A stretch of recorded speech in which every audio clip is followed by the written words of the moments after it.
देखो, सबसे पहली बात हमारी कमजोरी क्या है? हम परेशान हो जाते हैं। संसार में देखो तो परेशान, परमार्थ की तरफ देखो तो हम परेशान हो। ये हमारा आदत स्वभाव बन गया परेशान होना। थोड़ा सा धैर्यवान बनो, गंभीर बनो। कोई इस भारी से भारी विपत्ति में परेशानी स्वीकार करके विपत्ति से थोड़ी निकला जाता। सुलझो, ठीक है, ये विपत्ति आई, समस्या आई, इसका समाधान होगा। ऐसा थोड़ी कि हमें नष्ट कर देगी। अगर अभी हमारी बड़ी हानि हो जाती है, हम कल इससे बड़ा लाभ प्राप्त कर सकते हैं। हमको एकदम बिल्कुल गंभीर रहना है, इतने कमजोर नहीं बन जाना। अब वो गए तो क्या होगा, अब वो वस्तु गई तो क्या, पद गया तो क्या होगा। प्रयास किया था, ये पद मिला था, इससे बड़ा पद प्राप्त करूंगा, मैं इससे बड़ा महान बनूंगा। ठीक है, एक बार गिर गया, गलती हो गई, दंड भोगूंगा, फिर इससे ज्यादा संयम में रहूंगा। बिल्कुल मतलब एकदम फ्रेश दिमाग रखना चाहिए। और अपने लोग क्या है, जरा सी बात में एकदम पछड़ा कर लेते हैं, एकदम कमजोर हो जाते हैं। ये बिल्कुल ठीक नहीं है। हम जीवन भर की यात्रा की बात कह रहे हैं, भारी से भारी कष्ट में भी मुस्कुराना, तो हमें बल मिला है, हमें भगवान की कृपा का दर्शन हुआ है, हमें उनका दुलार दिखाई दिया है। अगर ऐसे तो भाग जाते, फिर परमार्थ में थोड़ी चलना होता है। आज जो आप सुन करके लाभ लेने की चेष्टा कर रहे हो ना, ये केवल प्रवचन नहीं है, ये जीवन है। अगर ये जिए ना होते ना तो ये इसका प्रभाव नहीं पड़ता, फिर वाणी का प्रभाव नहीं पड़ता। हम इसीलिए कहते हैं, जैसे आप लोग एकदम परेशान हो जाते हैं जब वो लोग, क्या हमसे ज्यादा परेशानी होगी?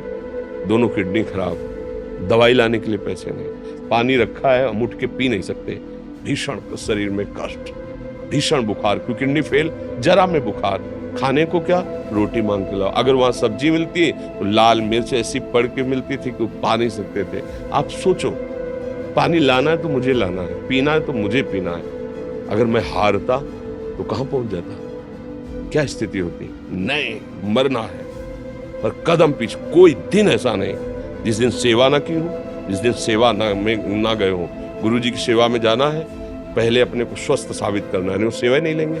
तुम बीमार हो, तुम कष्ट में, वैसे उनकी दृष्टि परेशान है। सेवा की, आके लेट गए, फिर हिम्मत की, अपनी श्री जी की सेवा की, मधुकरी नहीं गए, 3-3, 4-4 दिन भोजन नहीं गए, पर सेवा नहीं छोड़ा, दिनचर्या नहीं छोड़ी। और उसका प्रधान कारण संयम, ब्रह्मचर्य, भगवत आश्रय, नाम जप, कभी हारने नहीं दिया। अभी भी थोड़ी देर बाद डायलिसिस शुरू होगा, हारने, आपको हारे हुए नजर आ रहे हैं। शरीर में पीड़ा है, किडनी फेल है, ऐसा तो हम स्वस्थ बैठे हैं, पीड़ा है, बार बार प्यास लगती है, थोड़ा थोड़ा पानी मिलता है, लेकिन हम आनंदित हैं, हम प्रसन्न हैं। हम लड़ाई में हारे नहीं हैं, ना हारेंगे, हम जीत चुके हैं। हम अपने मालिक के भरोसे में अपना सब बात, तो वो ये हम अपनी बड़ाई नहीं बता रहे, हम आपको बता रहे समस्या। सोचो, तुम्हारे पास तो माँ है, भाई है, बहन है, परिवार है, कोई ना कोई तो है ना। मेरा किसी ने कभी जीवन में ध्यान भी नहीं दिया। क्यों?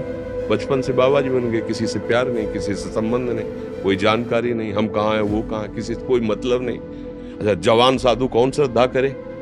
कभी गांव जाने की हिम्मत नहीं पड़ती कि रोटी मांग ले, पता नहीं लोग क्या सोचेंगे, क्या भावना कर ले।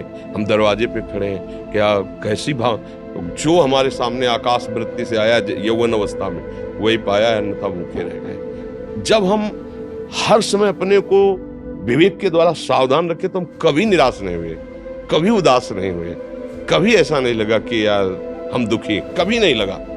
उसी का फल है कि उस सुख का संकेत मिल गया जहां दुख की निशानी भी नहीं है। वही उसी के बच्चे हो, हम सब उसी धातु से बने हुए हैं। हम इतना क्यों परेशान हो जाते हैं? हम ये देखते हैं अपने लोग, थोड़ी बात बिगड़ गई परेशान, नहीं बिगड़ी तो बिगड़ जाने की संभावना में परेशान है। आज सुख है, लेकिन कल सुख छिन जाएगा तो हम आज के सुख में सुखी ना होकर कल के दुख की आने की संभावना में हम भयभीत हो। मतलब क्या हमारी सोच रह गई? हमको इतना बलवान बनना है कि सुख और दुख दोनों हमको छू न सके। भारी से भारी सुख की व्यवस्था है तो अहंकार नहीं, हर्षित होकर किसी का अपमान न करे कि हम धनी, हम पदाधिकारी, अमुक। भारी से भारी दुख आया तो हमें किसी के सहयोग की जरूरत नहीं। हम फिर अपने कदम बढ़ाएंगे, हम फिर जुड़ी हुई अपनी भावनाओं को सजाएंगे। मस्त जीवन, एकदम तुम अविनाशी के बच्चे हो। शेर का बच्चा भेड़ों के बीच में फंसकर म्यों म्यों बोल रहा है, बस अगर दहाड़ना सीख जाए तो कोई भी उसे परास्त नहीं कर सकता। ऐसे भगवद अंश तो प्रपंच में फंसकर अपने को इतना दीन क्यों देख रहा है?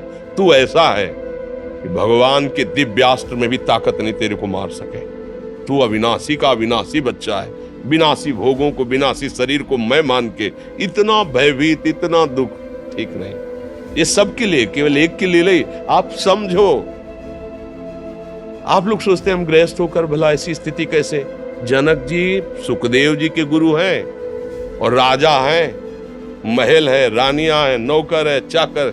क्या सुखदेव जी जिनके शरीर में लंगोटी भी नहीं है, दिगंबर, परमहंस, परमहंस के गुरु हैं जनक जी जो राजा हैं। समझो आप ऐसा ना सोचे कि हम नौकरी कर रहे हैं, हम संसार में, हम गृहस्थ हैं, हम आध्यात्मिक की ऊंचाई पर नहीं चढ़ सकते। नहीं, आप एक सरकारी नौकरी या आप किसानी या व्यापार करते हुए आप एक अध्यात्म की ऊंचाई में चढ़ सकते हैं। और अध्यात्म ही है जो तुम्हें इस माया के दुख सुख से ऊपर उठा सकता है। दूसरा, चाहे जितनी संपत्ति आ जाए, आप सुखी नहीं हो सकते।